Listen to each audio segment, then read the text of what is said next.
Bem, bom, então nosso desafio hoje é tratar de um tema, né, que foi passado aí, que é que o Natal 2021 seja para cada um de nós o melhor Natal da nossa vida. Oxalá isso aconteça. E aí, a chamada que eu colocava para vocês todos era isso, né? Nós estamos vendo um tempo, esse tempo de preparação e próprio tempo do Natal, que vai se expandir um pouco até o fim, até a festa do Batismo do Senhor. É um tempo para a gente se encantar perante o maior milagre da história. O milagre é esse, o milagre da encarnação do Verbo. Deus se fez homem e habitou entre nós. Depois, vamos falar, notar também que é um tempo, né, para se encantar nesse contexto, né, mas também que é um tempo de espera e de desejo do maior bem. A gente vai comentar um pouco isso, né, associar a virtude da esperança. E é um tempo também, no caso, né, da gente buscar aperfeiçoar nossos relacionamentos, né, e nosso próprio amor, associando a virtude da caridade. É um tempo de celebrar e aquilatar o laço de amor. De propósito, a associação, né, que fala das três virtudes teologais: fé, esperança e caridade. Por isso a gente falava esse tempo de encantar-se no conhecimento do milagre. Depois, essa ideia, né, de querer exatamente esperar o maior bem, portanto, saber o que vale a pena a gente ansiar. Né? E o terceiro, o que é isso? Trabalhar para poder amar melhor. Bom, então, eu já pensava, né, e depois a gente vai falar um pouquinho sobre como a gente se preparar, né, no âmbito dos nossos sentimentos, da memória e da imaginação, para poder ver melhor essa festa de Natal que se aproxima. Com relação a essa primeira chamada, que eu dizia, tempo de encantar-se perante o maior milagre, né, pensar um pouquinho na questão da fé. E eu até pensava em uma atitude que a gente pode associar a esse ponto, né, que eu vou chamar da humildade. É interessante a gente lembrar que a gente vai notar agora um pouquinho, né, a gente vai falar sobre a narrativa do próprio Natal, que está no Evangelho, e vou suscitar algumas cenas dali para nos ajudar a meditar e nos preparar para isso, que vai acontecer, que a gente vai celebrar em toda a Igreja Católica, e os cristãos do mundo inteiro como todos celebram também. E é curioso, né, porque eu vou associar a virtude da humildade como sendo aquela que é uma atitude aliada, para a gente poder vivenciar essa experiência maior da própria fé. Vamos pensar um pouquinho, né? É curioso que a cena que eu vou escolher para pensar nesse primeiro tópico é a cena dos pastores que receberão o anúncio e vão até, né, você está no Evangelho, e vão até a gruta, onde está o menino, o pai adotivo e a mãe. E é interessante porque, vamos pensar um pouquinmo, talvez de modo que a gente nunca pensou na situação concreta. Né? E a gente não está associado, portanto, essa ideia da humildade e a ideia da fé, muito mais do que a gente imagina. Uns anjos apareceram, esses pastores, em uma noite similar a outras noites. Eles contaram algo espantoso. E eles, portanto, foram os primeiros a saber da novidade. E os primeiros a visitar o menino Deus.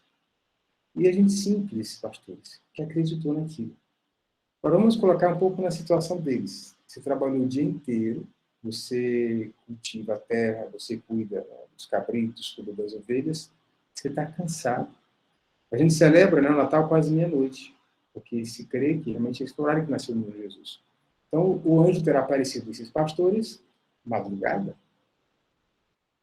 Então, aparece uma criatura angélica, fala, eis que nasceu o Salvador. Como é que é? Então, e fala, né, grande alegria do povo, né, e do mundo inteiro. E aí eles se sentem, estão sendo chamados, no fundo, né, a participar, né, desse momento, ir lá e adorar o Messias. Então, pense que a cultura desses homens simples não é uma cultura, portanto, teólogos, de rabinos. É uma cultura simples, de gente do povo.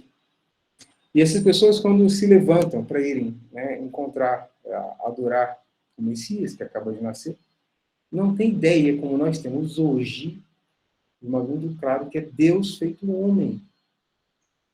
A intuição deles podia chegar ao Messias, é quem vai salvar o povo. E até uma salvação que misturava um pouco as ideias, meio que política, espiritual também. Mas, naturalmente, não tem o alcance teológico que nós temos hoje. A percepção que nós temos hoje. Então, esses homens são alertados por figuras angélicas, que eles podiam pensar que podiam ser fantasmas, miragens, o que fosse. Alta madrugada, falando que nasceu o Messias, que está ali próximo deles. Essas criaturas humanas levantam-se vão em busca daquilo para adorar. Então, olha que engraçado. Pensa você, recebe a notícia de madrugada sobre algo grandioso que ocorre. Fala, que isso? Isso não faz sentido. Está aqui. Mas trabalhou o dia inteiro, está cansado. Então, eu falava, a gente está pensando na questão da fé, né? Um tempo de fé. Né? E esses homens simples, pastores, se colocam em direção, portanto, deixam as suas casas e levam queijo, manteiga, frutas. O que imagino que eles podem ofertar por esse Messias que acabou de nascer. E empreende esse caminho até lá. Tive a oportunidade de estar uma ocasião na Terra Santa e visitei o local onde teria acontecido, onde estariam os pastores, o campo dos pastores, está lá em Belém, próximo, né, se diz a tradição, da igreja da Natividade, onde nasceu Jesus. E ele tem realmente um espaço com a gruta depois para rezar o texto lá, um momento muito especial. Eu cheguei lá, tinha uma senhora, era empregada doméstica peruana, que acompanhava uma família que ia pela Terra Santa com frequência, judeus. Ela é católica, ela aproveitava para ir rezar naquele local. Rezamos o texto juntos. Uma coisa bonita, né? Uma senhora simples também, né? Contava a história dela, então ela aproveitava e ia lá, escapava para rezar um texto lá naquele local dos pastores, próximo ali da Igreja da Natividade. Contei lá na Igreja da Natividade, fomos até lá para rezar ela aqui no outro local. Bom, então, pensar isso, né? Esses homens simples, rudes, levam, se levantam, vão até lá. E levam algo dele que ele pode ofertar. Então, é engraçado, agora a gente levantar um pouquinho o foco, como se fosse um drone contemplativo, olhar para a situação. Deus escolheu esses homens para serem os primeiros a contemplar o milagre imenso da encarnação do Verbo, que nasceu. Pessoas simples. Esses homens acreditaram. A fé deles mobilizou, movimentou, fez eles se levantarem-se, irem até lá, tarde da noite. Não sabiam o que aconteceu, o que encontrar, absolutamente não sabiam. E foram até lá. Eu falo isso por quê? Porque nós sabemos o que há lá. Nós sabemos quem está lá. Nós sabemos o que ocorreu. Nós somos muito mais letrados intelectualmente, temos muito mais convicções intelectuais, né, assertividades, né, sobre a verdade do fato. Como é que eu mobilizo, né, para ir até lá? Então a gente fala assim, né, interessante, essa noite encantadora, nasce o Messias, esses homens puros e simples, trabalharam o dia inteiro, vão até lá e entregam coisas deles. E se dispõem a caminhar no escuro, e não sabem o que encontrar. Nós sabemos de tudo. Aí eu falo, e aí, né? Como é que é a minha atitude? Como é que é a minha fé? Eles homens creram e foram. Eu tenho a convicção de fé real, uma coisa é ter, talvez, uma ideia de que eu possa ter fé, porque eu acredito, enquanto informação que eu recebi pela doutrina católica, pelo catecismo, que é Deus que nasce. Agora, a minha postura nesse tempo, de hoje até o Natal, faltam poucos dias. Quer dizer, a igreja criou um tempo chamado Advento para me preparar, para alimentar a fé, para me converter, para acordar para o fato. O que eu tenho feito nesse tempo? Porque nós temos exatamente ainda, até lá, né, tempo para poder, talvez, acelerar esse processo, essa preparação. E a gente olha, então, por isso, né? Vamos pensar outra coisa. Quem narrou esse episódio dos pastores só pode ter sido uma pessoa. Maria. José morre quando os livros são escritos. A única testemunha ocular e que pode depois perguntar para os pastores por que eles foram até lá e contar essa história que aconteceu para eles é Maria, Nossa Senhora. Antes de a gente passar para outra consideração, né, ligada aqui no caso da esperança, ainda nesse ponto de fé, vamos pensar um pouquinho, né, o que aconteceu com o próprio Maria e José em matéria de fé, né, e humildade. Está associando as duas coisas. Pastores e pessoas humildes. A humildade, portanto, é aliada da fé. Saber-se nada leva a reconhecer a grandeza de Deus. Saber-se pequeno me leva a confiar no que Deus diz e a aderir aos comandos dele de uma forma muito mais substancial, muito mais profunda.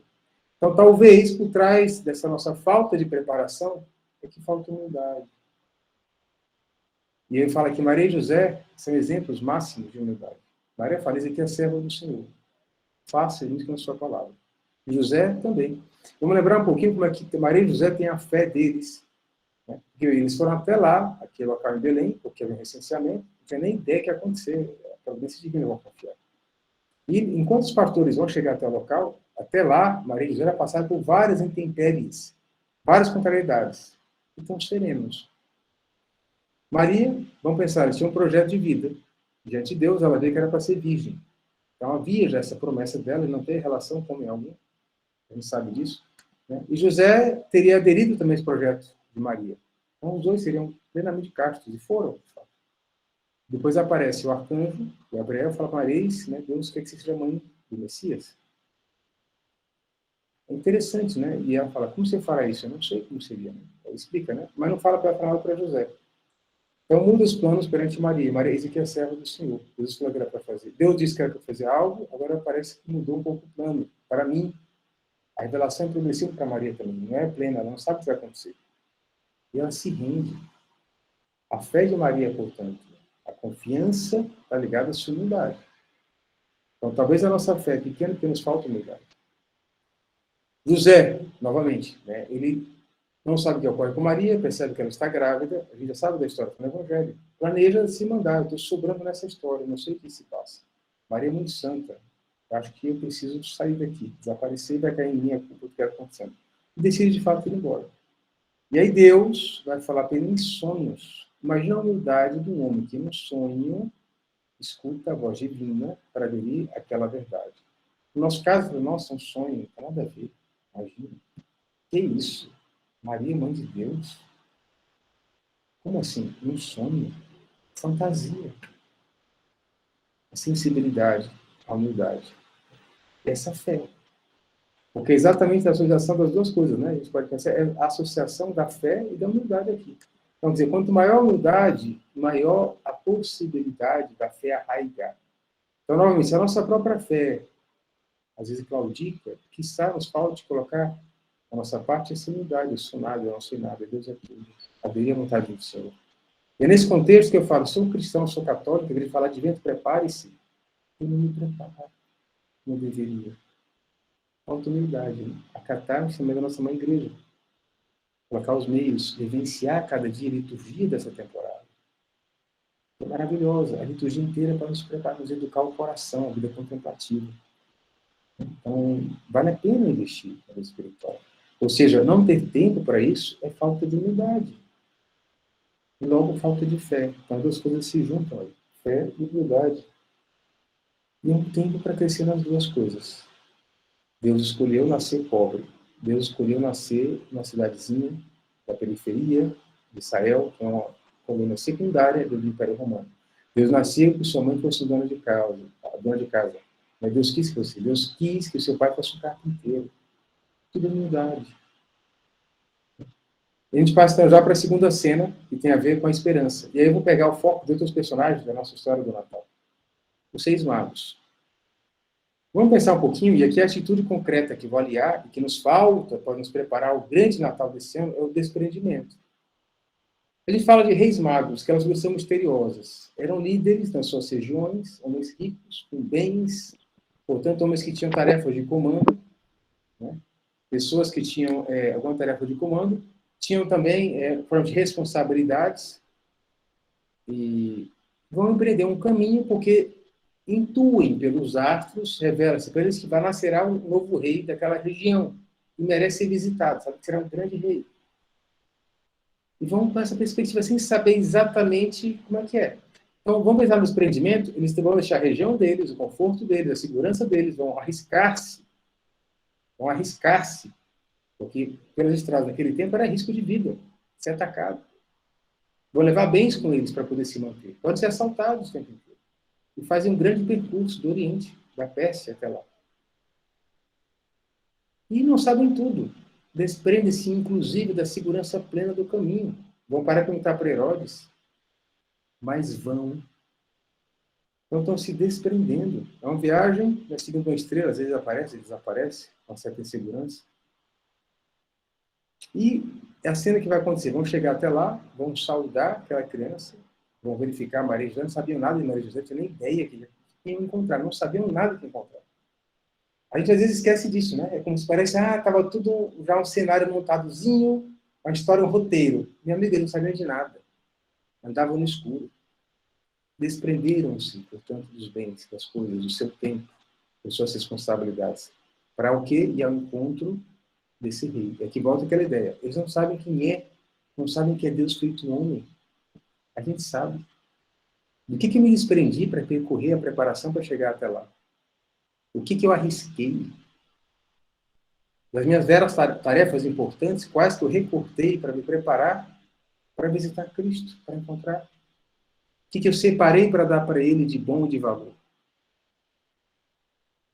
O maior valor que eu posso dar é meu tempo, meu coração.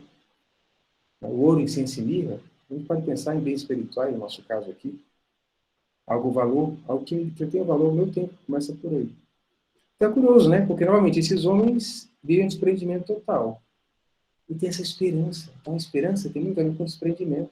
Eu espero em Deus, não espero nos bens que eu tenho. Então, se eu realmente espero em Deus, desejo a Deus, eu coloco os meios para chegar até Ele. E chegar da forma que merece ser Ele tratado. Como Deus. Então, às vezes, a gente faz uma ficção na nossa cabeça, né? No fundo, a gente não vê como Deus efetivo. E aqui eu lembro de uma história que eu vi esse fim de semana, achei muito interessante. É a história que foi contada, né? Um retiro, que era isso, que no fundo, dizem que na Índia, quando você vai explicar que Jesus Cristo é Deus, isso não é difícil eles entenderem. Porque eles têm milhares de deuses, é mais um Deus. O difícil é entender que é o único Deus. Aí é mais difícil. E tinha uma pessoa que estava se convertendo ao catolicismo, eles contavam o sacerdote do Opus Dei, que está na Índia, que é um brasileiro, né? E uma pessoa estava se convertendo, estavam querendo explicar para ele, o indiano, né? Que Cristo estava na Eucaristia, estava no sacrário. Mostrava, então aqui, esse local aqui, está vendo, no oratório aqui, fica Jesus Cristo. Jesus Cristo, Deus fica aqui, o único Deus que é. Nessa caixinha, fica nessa caixinha. Ué, que estranho. Como que estranho? Onde é que está todo mundo, então? Como todo mundo? Está vazio aqui? Cadê o pessoal que mora aqui? Pô, tá por aí trabalhando. Pera, mas isso não é Deus? Era para estar todo mundo aqui adorando. Deus, a gente adora Deus, era para estar adorando. Cadê o pessoal? A captação, né? A gente se acostuma, então era curioso, aquela realidade mais sobrenatural que existe, a presença de Cristo no sacrário, a gente normaliza, a gente vulgariza o extraordinário, como se fosse realmente algo vulgar. Eu tenho que vulgarizar enquanto a habitualidade de tratar o sobrenatural, mas tratá-lo como sobrenatural, tratá-lo como Deus. Então, se realmente, né, os três reis magos, sem saber nada que é o próprio Deus, já estão indo porque intuem, tem uma revelação para eles, pela astrologia, que nasce um ser especial, eu sei que é Deus. Jesus já está em duas partes. Eu me desprendo de algumas coisas para me preparar para o Natal. Ou ao contrário. Mas eu empreendo mais ainda em outras coisas para ficar tudo legalzinho para, né, para um dia tal. E, no fundo, o aniversariante ficou escanteio. A preparação da minha alma, que a Igreja Católica nos convida no Advento a fazê-lo, como na Quaresma, para a Páscoa, é o mesmo tipo, a cor roxa da liturgia, convite à conversão. Eu não me desprendo das coisas. Eu não me coloco na estrada em busca das dificuldades que isso pressupõe, o risco que isso vai dar. Mas eu preciso mobilizar minha vida, portanto, tenho que mudar minha estratégia, meu comportamento nessa temporada por causa do Natal. Para que realmente ele seja isso, o nascimento de Cristo. Vamos pensar um pouco nesse empreendimento também em relação a Maria e José? Então, imagina, saiu lá, tem que recensear, tem que ir para Belém. Eles têm que deixar, imagina o que teriam preparado para o nascimento do menino lá em Nazaré. Não tem que deixar tudo nesse momento. E haverá outros abandonos, a gente sabe o que querem fazer para ir para o Egito depois. Mas não era esse daí, deixa tudo que está. Estava preparado. Imagina um casal hoje, tudo pronto, apartamento, né, berço do bebê, tudo direitinho, a família para dar o apoio. Fala, meu amigo, nada disso, vai embora. A gente tem que esperar em Deus. A situação de ir até Belém nesse contexto, eu tenho que deixar tudo para esperar em Deus, contar com Deus, contar com a providência. Como é que é a minha expectativa, portanto, relativamente ao Natal? Eu tenho que cultivar isso. Que coisas que eu tenho que me desprender para buscar Deus, contar com Deus? E que, ao contrário, não faço isso. E a gente passa aqui para a terceira consideração, né, dessa primeira parte, que é pensar um pouco nessa questão da aquilatar as relações de amor, de carinho, pela compaixão, pela misericórdia. Né? A caridade é o foco agora. E aqui eu quero pegar dessa parte da cena do Natal, é um personagem que quase não dá atenção para ele, mas que ele é fundamental. O anfitrião da Sagrada Família. Quem recebeu? Porque a gente sabe que vários não receberam. Também a gente não pode julgar que quem não recebeu foi basicamente o que o fez, digamos assim, por falta de caridade. Porque, vamos imaginar, se é um recenseamento, a autoridade romana mandou, todos os descendentes da família de Davi têm que ir até Belém. Muita gente. As cadeiras estão lotadas. Não é que as pessoas se recusaram lá para Maria e José? Não, vou embora. Porque está tudo cheio. Está lotado mesmo. Mas alguém teve compaixão e misericórdia e falou, olha, eu não tenho espaço mais na minha casa, está cheio. Até para vocês terem mais, preservar mais a intimidade de vocês, há um local aqui, está limpo, e acho que vai ser só para vocês, porque não tem mais outro espaço, está tudo cheio já. E é um retábulo. É o espaço onde eu coloco os animais, né, de estimação da casa, os animais que ajudam no cultivo, ficam lá. Agora, olha que interessante, novamente, percebam que Maria e José não são conhecidos dessa família. São estranhos. Abriu o próprio lar, um espaço que seja. E terão, imagino, ajudado a acomodá-los ali também, de alguma forma. Viram para a mulher grávida, terão dado algum tipo de assistência? Pessoas que eles não conhecem. E vão acomodá-los. E vão colocar ali. É interessante pensar, porque a gente pode imaginar, sem dúvida, é uma situação delicada, né? Ficar naquele lugar, mas há um teto para eles que é dado. Para alguém que não os conhecia. O Senhor fala, aquele que der um copo d'água a alguém, né, por minha causa, receberá sua recompensa. Pode ter aqueles anfitriões também, Deus terá tido muita consideração com eles, que fizeram isso.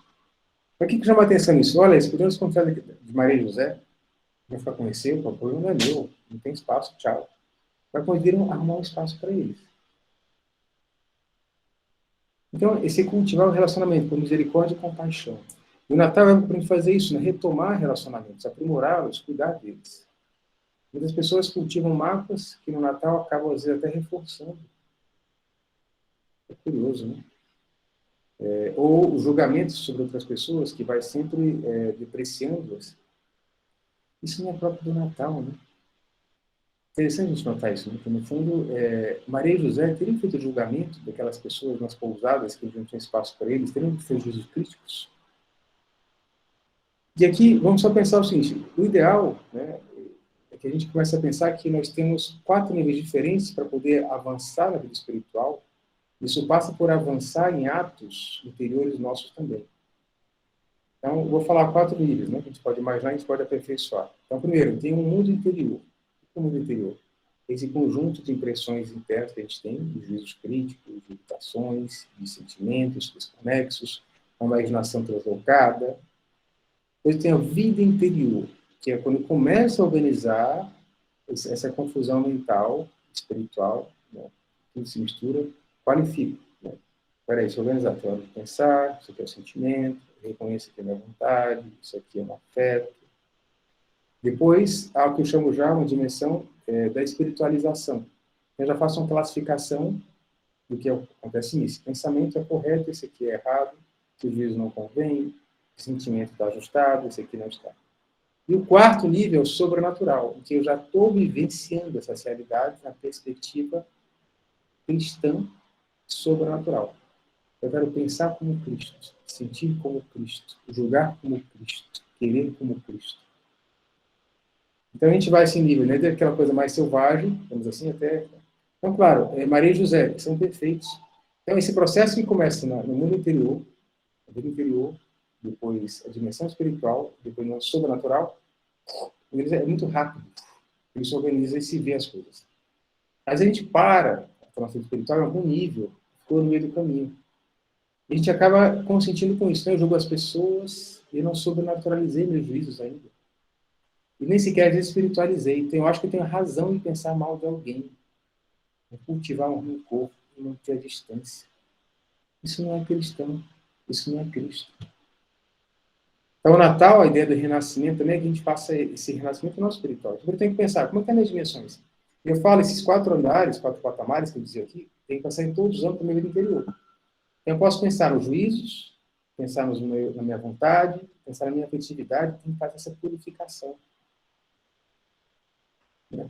Então, é engraçado, né? A gente pode, então, dizer assim, ter preparar o Natal é notar que eu tenho coisas em mim que me bloqueiam de ter o Natal melhor, porque eu deixo ficar estacionário, um nível de juízo crítico, que eu não perdoo, que eu não admito, e que eu não quero mudar minha conduta. Eu deixo minha imaginação ficar retida em coisas que não convêm. A memória possa fixar-se, né, naquilo de pior dos outros. Está tudo errado isso. Isso não é cristão. Então, eu tenho que pensar que a conversão, essa reforma interior, né, ela se dá quando eu vou vertendo essas várias coisas, né, do meu ser, para que eles possam se comportar interiormente ou chegar como Cristo se comportava. Aprender de mim, falava Cristo. Então, Maria e José, voltando a essa consideração, jamais criticariam, fariam juízo porque não se recebeu. A leitura é outra. Como Cristo na cruz fala, Pai, perdoa, eles não sabem o que fazem. A gente hoje fala, nossa, é terrível aqueles judeus, lamentável o que fizeram. Algoz de Cristo, vão para o inferno. E Cristo está dizendo, perdoai-eles, não sabem o que fazem. Cristo não é cínico, Cristo não é tolo, Cristo sabe o que está dizendo, Cristo percebe a realidade que a gente que não está percebendo.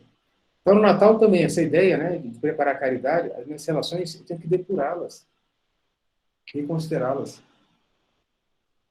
Bom, então, fé, esperança, caridade. Olhar os personagens que estão ao redor, tentar extrair o que Deus possa querer nos comunicar a partir dessa percepção desses personagens. Falar dos pastores, falar dos 6 magos, falar agora do anfitrião. Que é menos comum a gente ouvir a consideração sobre ele. Alguém pode depois pegar e considerar os animais, por exemplo, para fazer considerações também. Até a estrela pode ser considerada também. Mas vamos pegar esses personagens aí que a gente falava, né? Para pensar na fé, esperança, como no fundo isso, né? Para que o Natal seja bom, o que eu posso crescer, o que eu posso alimentar minha fé, esperança e caridade? Com atos concretos.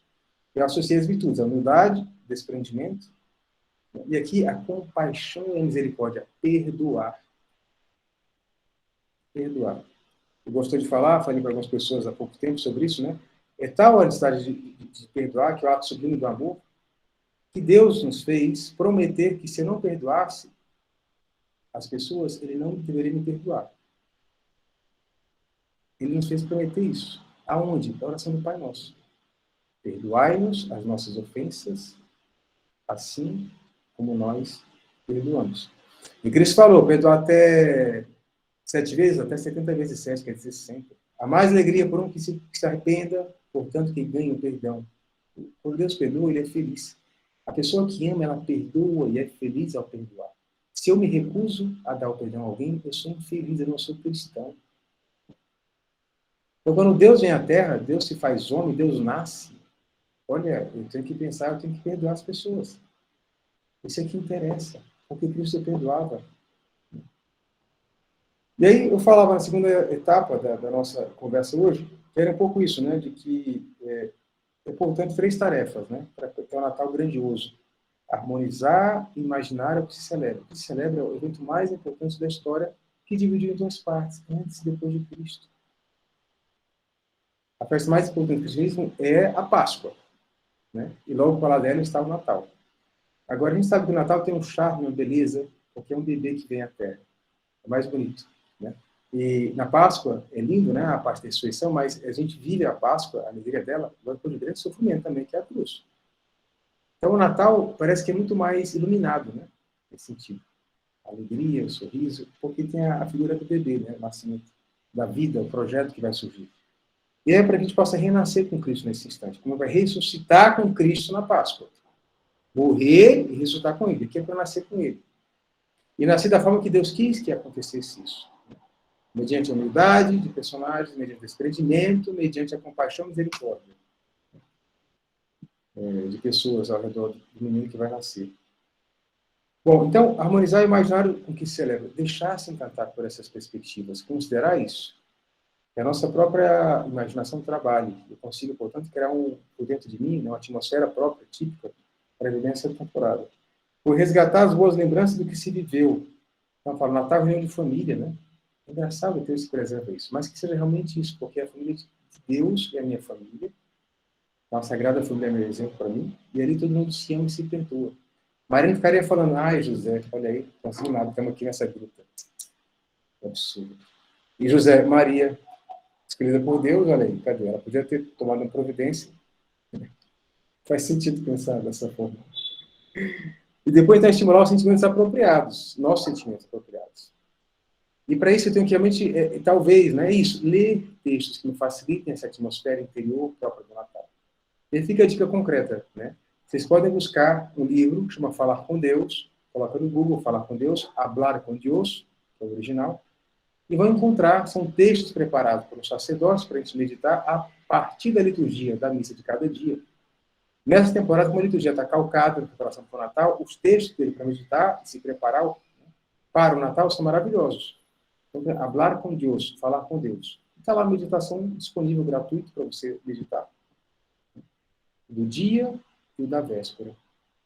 São textos maravilhosos. Então, a gente precisa dar para a inteligência, dar para a vontade, dar para a afetividade, alimentá-los, a dimensão interior, com conteúdos que possam ajudar o quê? Que isso se harmonize. A gente possa espiritualizar por conta das nossas potências. E a partir dessa espiritualização, a partir dessa sobrenaturalização, a gente vai realmente viver o Natal como nunca viveu. Como realmente a gente está convidado a viver o Natal, o mais feliz de todos. Né? E o mais importante não é a ceia de Natal, o mais importante não são os presentes, o mais importante é o aniversariante. O que ele vai ficar contente de ver? A minha alma mais próxima da dele. Sobre tudo isso. Então tem que a gente buscar viver e inspirar as pessoas que notem isso. Vamos pensar no Natal de Maria e José, né? Meu Deus, lá era... Pensem o contraste com a nossa mesa farta e a mesa de Maria e José, quando Cristo nasce. Pensem o ambiente, as roupas, a festa. E a festa ali, a coisa mais simples e muito mais feliz da história. E ele dá desprendimento, ali a humildade, ali a misericórdia, a compaixão. E às vezes nas casas das pessoas falta humildade, falta desprendimento, falta misericórdia e compaixão. É antítese. Como é que pode isso? A noite feliz, muitas vezes não é a noite feliz. Porque a gente não preparou a felicidade. Não poderia. Então, pensar um pouquinho, né? Quando a gente pode daqui, né, até o Natal, falta alguns dias, né, mais de uma semana, transformar mesmo. Então, vai lá no Falar com Deus, pega o texto, medita cada dia. Dedique-se a isso. Faça um tempo de oração. Entre na atmosfera, coloque-se ali. Né? Busque cultivar humildade, desprendimento e misericórdia. Trabalhe em você isso, no teu interior. Trabalhe o teu imaginário, que a tua vontade possa buscar, né, possa esperar em Deus, antes de esperar os bens inferiores, que não vão preencher a tua sede. Né? E trabalhar muito essa ideia da compaixão e misericórdia. Né? Ajudar as outras pessoas também, que é isso. Os pastores que levavam as suas prendas, os 6 magos, corriam riscos, aqueles que receberam Maria e José, né? Naquele contexto. Então, com essas ideias, né, para a gente realmente fazer, dizer, a gente tem nas nossas mãos a chance de fazer o melhor de todos os natais.